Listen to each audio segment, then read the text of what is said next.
ഇറാൻ്റെ കൈവശം ആണവായുധമുണ്ടെന്ന് ഇസ്രായേലിനും അമേരിക്കയ്ക്കും സംശയമുണ്ട് എന്ന തരത്തിൽ ചില റിപ്പോർട്ടുകളാണ് ഇപ്പോൾ പുറത്തു വരുന്നത്.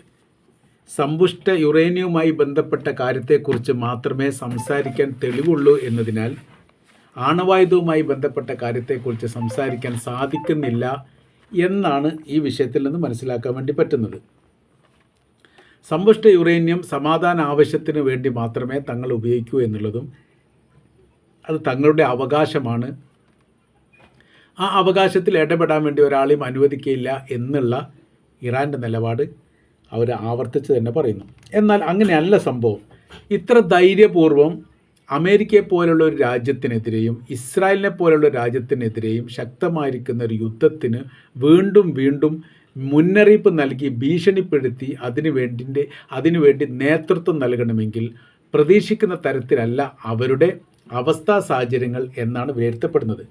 ഇപ്പോൾ യുറേനിയവുമായിട്ട് ബന്ധപ്പെട്ട കാര്യത്തെക്കുറിച്ച് ആവർത്തിച്ചുകൊണ്ട് അമേരിക്ക പറഞ്ഞിട്ടുണ്ട്, അത് അവിടുന്ന് ഒഴിവാക്കണം, അത് അവിടുന്ന് തങ്ങളുടെ കൈവശത്തിൽ തരണോ എന്നുള്ളതാണ്. സമ്പുഷ്ട യുറേനിയം പൂർത്തീകരിക്കാൻ വേണ്ടി ഇപ്പോൾ 60% പൂർത്തീകരിച്ചിട്ടുണ്ട്. അത് 90% ആകാൻ വേണ്ടിയിട്ട് കുറഞ്ഞ സമയം മാത്രം മതി. പിന്നീട് അവർക്ക് ആണവായുധം ഉണ്ടാക്കാൻ വേണ്ടി സാധിക്കും.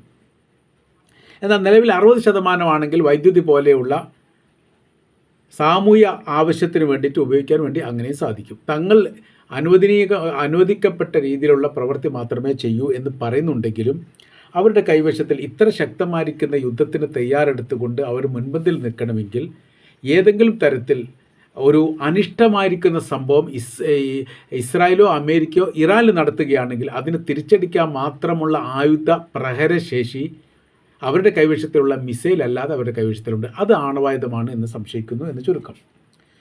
ഇവിടെ 2 തരത്തിൽ ഈ റിപ്പോർട്ട് പോകുന്നുണ്ട്. ഒന്ന്, 2025 ജൂൺ മാസം 22-ാം തീയതിയാണ് അമേരിക്കയുടെ ഭാഗത്തു നിന്ന് ഇസ്രായേലിൻ്റെ ആക്രമണത്തിൻ്റെ തുടർച്ചയായ രീതിയിൽ ഇറാനെ ആക്രമിക്കുന്നത്. ബങ്കർ ബസ്റ്റർ ബോംബ് ഉപയോഗിച്ചുകൊണ്ട് അവരുടെ ആണവ മേഖല കേന്ദ്രീകരിച്ചുകൊണ്ട്, അതായത് ബുഷേർ, നത്തൻസ്, ഫോർദോ, ഇസ്ഫഹാൻ 4 മേഖല കേന്ദ്രീകരിച്ചുകൊണ്ടും ശക്തമായിരിക്കുന്ന ആക്രമണം നടത്തിയിട്ടുണ്ട്.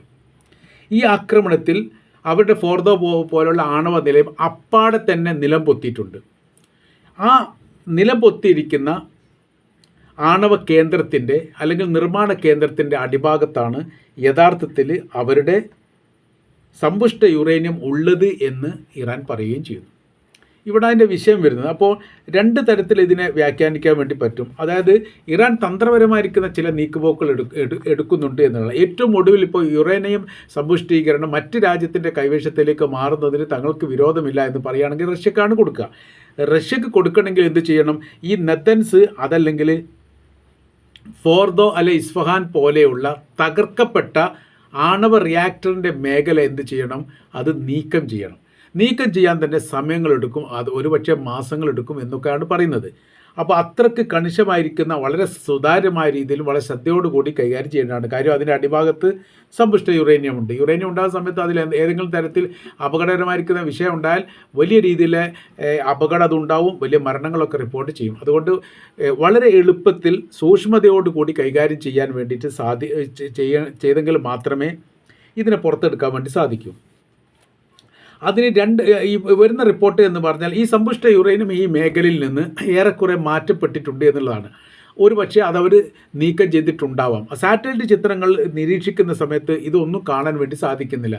അപ്പോൾ സാറ്റലൈറ്റ് ചിത്രങ്ങളിൽ പോലും പെടാത്ത രീതിയിൽ എന്തൊക്കെയോ സംവിധാന കാര്യങ്ങൾ അവർ ഉപയോഗപ്പെടുത്തിയിട്ടുണ്ട്. അങ്ങനെ ഏതെങ്കിലും ഒന്നിൽ വെച്ച്, അതായത് ഫോർദോ പറയുന്നുണ്ട്, ഇസ്ഫഹാൻ പറയുന്നുണ്ട്, നത്തൻസ് പറയുന്നുണ്ട്, ബുഷേർ പറയുന്നുണ്ട്, ഈ 4 ആണവ റിയാക്ടറിൽ ഏതെങ്കിലും ഒരു ഭാഗത്തിൽ നിന്ന് മണ്ണോ അതല്ലെങ്കിൽ പൊളിഞ്ഞു വീണിരിക്കുന്ന ഭാഗങ്ങളോ നീക്കം ചെയ്തിട്ട് സമ്പുഷ്ട യുറേനിയം അവർ എടുത്തു മാറ്റി മറ്റൊരു ഭാഗത്തേക്ക് അവർ മാറ്റം ചെയ്തിട്ടുണ്ട്, അല്ലെങ്കിൽ സുരക്ഷിത മേഖലയിലേക്ക് മാറ്റിയിട്ടുണ്ട് എന്നും ഇതിൻ്റെ കൂടെ കാണാൻ വേണ്ടി സാധിക്കുന്നു. ഈ വിഷയവുമായിട്ട് ബന്ധപ്പെട്ട് അമേരിക്കയ്ക്ക് സംശയമുണ്ടായ കാരണത്താലാണ് യഥാർത്ഥത്തിൽ 2026 വീണ്ടും യുദ്ധം ചെയ്യാൻ തന്നെ കാരണം.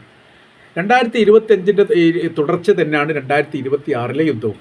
അതിന് ഇസ്രായേലിൻ്റെ ഭാഗത്തു നിന്നാണ് ആദ്യം യുദ്ധം ഉണ്ടാകുന്നത് എന്ന് പറയുകയും അവിടെ ആത്മീയ നേതാവ് അടക്കമുള്ള ആളുകൾ കൊല്ലപ്പെടുകയും ചെയ്തതോടുകൂടി ഈ യുദ്ധത്തിൻ്റെ തിരിച്ചടി എത്രത്തോളം മാരകമാണ് എന്ന് മനസ്സിലാക്കുന്ന കാര്യത്തിൽ ഇസ്രായേലിന് പോലും ഭയപ്പാടുണ്ടായി. ആ സമയത്താണ് ഇസ്രായേൽ പറഞ്ഞിരിക്കുന്ന കാര്യം, ഞങ്ങൾ മാത്രമല്ല അമേരിക്കയും ഞങ്ങളോടൊപ്പം സംയുക്തമായ രീതിയിൽ ചേർന്നുകൊണ്ട് ഒരു സംയുക്ത ഓപ്പറേഷനാണ് നടത്തിയത് എന്നുള്ളത്.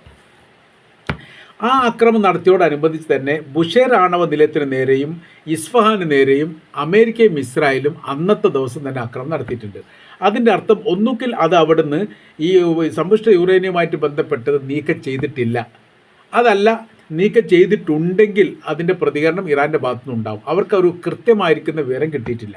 ഇവിടെ മാത്രമല്ല, ഇറാൻ്റെ തലസ്ഥാനമായിരിക്കുന്ന തെഹ്റാൻ്റെ വടക്ക് മാറിയിട്ട് ഏകദേശം ആളൊഴിഞ്ഞ ചില ഭാഗങ്ങളിലും അന്ന് ഇസ്രായേൽ ആക്രമണം നടത്തിയിട്ടുണ്ട് എന്നുള്ളതാണ്. അതിൻ്റെ കാര്യമെന്ന് പറഞ്ഞാൽ അവർ ആണവായുധം ഉണ്ടെങ്കിൽ, അല്ലെങ്കിൽ ഈ പറയപ്പെട്ട സമ്പുഷ്ട യുറേനിയവുമായിട്ട് ബന്ധപ്പെട്ട സംവിധാനം ഈ ആളൊഴിഞ്ഞ മേഖലയിൽ സൂക്ഷിക്കപ്പെട്ടിട്ടുണ്ട് എന്ന് ഒരുപക്ഷെ രഹസ്യമായിരിക്കുന്ന വിവരം കിട്ടിയിട്ടുണ്ടാവാം, അതല്ലെങ്കിൽ അവർ ഊഹിച്ച് ചെയ്തായിരിക്കാം. ഏതായിരുന്നാലും അവിടെ ആക്രമണം നടത്തിയിട്ടുണ്ട്. ഇപ്പോൾ ഇസ്രായേലിനെ സംബന്ധിച്ചിടത്തോളം അവരുടെ കാതിലായിരിക്കുന്ന പ്രശ്നം യുദ്ധം തീർക്കാമെന്നും വെടിനിർത്തലുമായി ബന്ധപ്പെട്ട കാര്യത്തിന് സഹകരിക്കുകയാണെങ്കിൽ വിട്ടുവീഴ്ച ചെയ്യാമെന്നും സാമ്പത്തികപരമായി ഇറാനെ സഹായിക്കാമെന്നും പലതരത്തിലും അമേരിക്ക പറഞ്ഞുകൊണ്ടിരിക്കുന്നു. അമേരിക്കയെ സംബന്ധിച്ചിടത്തോളം അന്താരാഷ്ട്ര വിപണിയിലൊക്കെ വലിയ രീതിയിലുള്ള പ്രശ്നങ്ങൾ ഉണ്ടാവുകയും അമേരിക്ക ഒറ്റപ്പെട്ടു പോകുന്ന ഒരു പ്രത്യേക സാഹചര്യം സംജാതമാവുകയും ചെയ്തിട്ടുണ്ട്. അതുകൊണ്ട് ഈ യുദ്ധം തീരുക എന്നുള്ളത് നിർബന്ധമായിട്ടും അവരുടെ ആവശ്യമാണ്. എന്നാൽ ഇസ്രായേലിന് അങ്ങനെയല്ല. ഇസ്രായേലിനെ സംബന്ധിച്ചിടത്തോളം യുദ്ധം അവസാനിക്കുന്നത് യുദ്ധം തുടരണമെന്നുള്ളതും തങ്ങൾ ഇനിയും സഹായിക്കാമെന്നുള്ളതും തങ്ങൾ അവരുടെ ചില മേഖല ആക്രമിക്കും എന്ന് ഇപ്പോൾ തന്നെ പ്രതിരോധ മന്ത്രി ഏതാനും ദിവസങ്ങൾക്ക് മുമ്പ് തന്നെ പറഞ്ഞിട്ടുണ്ട്. അതിൻ്റെ കാര്യം അവർ പറയുന്നത്, അതിൻ്റെ പ്രധാനമായിരിക്കുന്ന കാര്യം എന്ന് പറയുന്നത് ഇറാൻ്റെ കൈവശത്തിൽ ആണവായുധം ഉണ്ട് എന്ന് ഇസ്രായേൽ ഉറപ്പിക്കുന്നു, അല്ലെങ്കിൽ അവർക്ക് പ്രബലമായിരിക്കുന്ന അതിൻ്റെ തെളിവുകൾ ലഭിച്ചിരിക്കുന്നു.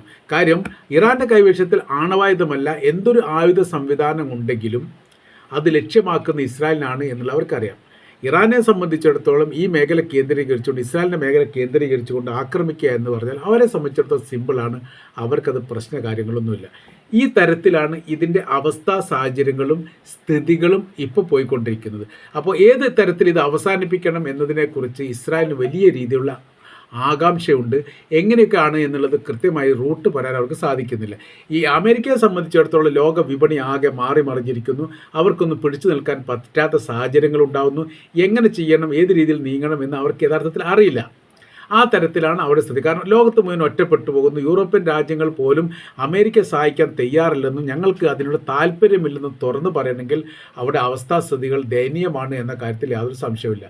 അപ്പോൾ സർവ്വ മേഖലയിൽ കുടുങ്ങിയിരിക്കുന്ന ഒരു പ്രത്യേക സാഹചര്യത്തിലാണ് നിലവിൽ അമേരിക്ക ഉള്ളത് എന്നതിനാൽ ഈ പ്രശ്നം ഏതെങ്കിലും തരത്തിൽ തീർക്കുക എന്നുള്ളത് അവരുടെ അനിവാര്യമായിരിക്കുന്ന കാര്യമാണ്. പക്ഷേ അവിടെയും പ്രശ്നം വരുന്നത് ആണവായുധവുമായിട്ട് ബന്ധപ്പെട്ട കാര്യത്തിന് ഒരു തീരുമാനം ഉണ്ടാക്കിയിട്ടില്ലെങ്കിൽ. അപ്പോൾ ഈ അമേരിക്ക തന്നെ പറഞ്ഞിരിക്കുന്ന പ്രധാനമായിരിക്കുന്ന കാര്യങ്ങളിലൊന്ന്, ഇറാനുമായിട്ടുള്ള യുദ്ധം ഇനി ഭാവിയിൽ ഉണ്ടാകാൻ സാധ്യതയില്ലാത്തതും അസാധ്യവുമാണ്.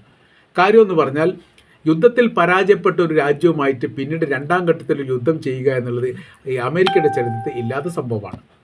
അത് പല യുദ്ധം എടുത്ത് പരിശോധിച്ചാലും അങ്ങനെ പറ്റും. അവർ യുദ്ധം ചെയ്ത് വിജയിച്ചിട്ടുണ്ടെങ്കിൽ തൊട്ടടുത്ത രാജ്യങ്ങളെ, അല്ലെങ്കിൽ ആ രാജ്യത്ത് പിന്നീട് ആഭ്യന്തര വിഷയങ്ങൾ ഉണ്ടെങ്കിൽ അവർ ഓടി ഇടപെടുക എന്നുള്ള അവരുടെ സ്വഭാവമാണ് അമേരിക്കയുടേത്. അപ്പോൾ ഇറാനെ സംബന്ധിച്ചിടത്തോളം ശക്തി ക്ഷയിപ്പിക്കാൻ ഇപ്പോൾ സാധിക്കുകയാണെങ്കിൽ മാത്രമേ സാധിക്കൂ, പിന്നെ ഒരിക്കലും ഉണ്ടാവില്ല, പിന്നെ ഒരിക്കലും അതിന് അവസരം ഉണ്ടാവില്ല എന്ന് ഇസ്രായേലും പറയുന്നു. അങ്ങനെ പ്രശ്നങ്ങൾ അവിടെ നിന്നുകൊണ്ട് പിന്മാറുക എന്ന് പറഞ്ഞാൽ വലിയ നഷ്ടമായിട്ടും വലിയ അപമാനമായിട്ടും ഭാവിയിൽ രേഖപ്പെടുത്തി വെക്കും എന്ന കാര്യത്തിൽ സംശയമില്ല. അങ്ങനെ കുടുങ്ങി നിൽക്കുന്ന ഒരു പ്രത്യേക സാഹചര്യത്തിലാണ് നിലവിലിപ്പോൾ അമേരിക്കയുള്ളത്, അതേപോലെ തന്നെ ഇസ്രായേലുള്ളത്. ആണവായുധം കടത്തപ്പെട്ടിട്ടുണ്ട് എന്ന തരത്തിലുള്ള റിപ്പോർട്ടുകൾ ഇതിനിടെ പുറത്തു വന്നിരുന്നു. 2-3 കാര്യം അതിൽ പറയുന്നുണ്ട്. ഒന്ന്, അവിടെ ഏറ്റവും സുരക്ഷിതമായിരിക്കുന്ന മേഖല എന്ന് പറഞ്ഞാൽ അവരുടെ പർവ്വത മേഖലയാണ്. പർവ്വത മേഖലയുടെ തായ്വാരത്ത് ഒരു തരത്തിലും റഡാറിൻ്റെ നിരീക്ഷണം നടത്തിയാൽ കണ്ടുപിടിക്കാൻ സാധിക്കാത്തതും എത്ര തന്നെ ബങ്കർ ബസ്റ്റർ ബോംബുകൾ ഇട്ടാലും ഈ നശിക്കാത്തതുമായിരിക്കുന്ന മേഖല കേന്ദ്രീകരിച്ചുകൊണ്ട് അതിൻ്റെ അടിഭാഗത്ത് തുരങ്കങ്ങൾ ഉണ്ടാക്കി അവിടെ ഒളിപ്പിക്കപ്പെട്ടിട്ടുണ്ട് എന്നുള്ളതാണ് ഒരു റിപ്പോർട്ട്. ഇത് സ്ഥിരീകരിക്കപ്പെട്ട റിപ്പോർട്ടല്ല, പക്ഷേ ഈ വിഷയമായിട്ട് ബന്ധപ്പെട്ടൊക്കെ വലിയ രീതിയിലുള്ള ചർച്ചയും പഠനങ്ങളും ഇപ്പോഴും അമേരിക്ക നടത്തുന്നുണ്ട് എന്നുള്ളതാണ്. രണ്ടാമത്തത് പറഞ്ഞത് ഏകദേശം 15 മുതൽ ഈ 28% ജനവാസമില്ലാത്ത പീഠഭൂമികളും മരുഭൂമികളും കുന്നിൻ പ്രദേശങ്ങളുമാണ് ഇറാൻ്റെ ഭാഗങ്ങൾ. പർവ്വതങ്ങളുണ്ട്, തായ്വാരങ്ങളുണ്ട്, ആൾതാമസമില്ലാത്ത ഏരിയ ഉണ്ട്, ആൾതാമസം ഉണ്ടാവാൻ സാധ്യത പോലും ഇല്ലാത്ത അത്രയ്ക്ക് വലിയ പ്രയാസകരമായിരിക്കുന്ന ഏരിയകൾ, അതായത് കുന്നുകൾ തന്നെ നികത്താൻ പറ്റാത്തതും നിരത്താൻ പറ്റാത്തതുമായിരിക്കുന്ന അത്തരം മേഖലകൾ. അപ്പോൾ അവിടെ പച്ചപ്പ് പോലും കിളർക്കാത്ത മരുഭൂമി പോലെയുള്ള പ്രദേശങ്ങൾ, ഈ മേഖലയിലേക്കൊന്നും മനുഷ്യന്മാർ ഭാവിയിൽ പോലും വരാൻ സാധ്യതയില്ല. ഇത്തരം ഒരു പ്രദേശത്ത് എവിടെയോ ഇറാൻ എന്ത് ചെയ്തിട്ടുണ്ട്, അവരുടെ ആണവായുധം സൂക്ഷിക്കപ്പെട്ടിട്ടുണ്ട് എന്നാണ് ഒരു തരത്തിലും കാണാൻ വേണ്ടി സാധിക്കാത്ത വിധം. അതിന് ഉദാഹരണം പറയുന്നുണ്ട്, അഫ്ഗാനിസ്ഥാനിലെ താലിബാൻ ഇത്തരം മേഖല അവരുടെ രാജ്യത്തും ഇങ്ങനെ മേഖലകളുണ്ട്. ഇത്തരം മേഖല കേന്ദ്രീകരിച്ചു കൊണ്ടാണ് സൈനികപരമായിരിക്കുന്ന ശക്തി സംഭരിച്ചത്. അപ്പോൾ അത്തരം മേഖലകൾ പല രാജ്യത്തുണ്ട്. അത് ലോകത്തിലെ അമേരിക്ക എന്ന് പറയുന്ന രാജ്യത്തിനോ അതിന് സമാനമായിരിക്കുന്ന മറ്റ് രാജ്യങ്ങൾക്കോ ഈ താലിബാൻ എന്ന് പറയുന്ന സംവിധാനം ശക്തി സംഭരിച്ചത് അല്ലെങ്കിൽ അവർ സൈനികപരമായിരിക്കുന്ന ബലം നേടിയത് മനസ്സിലാക്കാൻ പോലും സാധിക്കാതെ പോയി. എത്ര 15 വർഷം ഉണ്ടായിട്ടും അവർക്ക് സാധിച്ചിട്ടില്ല, അമേരിക്ക സാധിച്ചില്ല. അത്തരം ഏരിയകൾ അഫ്ഗാനിസ്ഥാനെ പോലെ തന്നെ ഇറാനിലും ഉണ്ട് എന്നുള്ളത് ഇസ്രായേലിനും അമേരിക്കയ്ക്കും വലിയ രീതിയിലുള്ള ഭയപ്പാടുണ്ടാക്കുന്ന കാര്യമാണ്. അപ്പോൾ ഇതെങ്ങനെ അതിജീവിക്കണം എന്നതിനെക്കുറിച്ചുള്ള ഒരു രൂപവും നിലവിൽ 2 രാജ്യങ്ങൾക്കുമില്ല. അവർ ഈ കാര്യത്തിൽ വല്ലാത്ത രീതിയിൽ പ്രയാസം അനുഭവിക്കുന്നു എന്നാണ് നമ്മൾക്ക് മനസ്സിലാക്കാൻ വേണ്ടി സാധിക്കുന്നത്.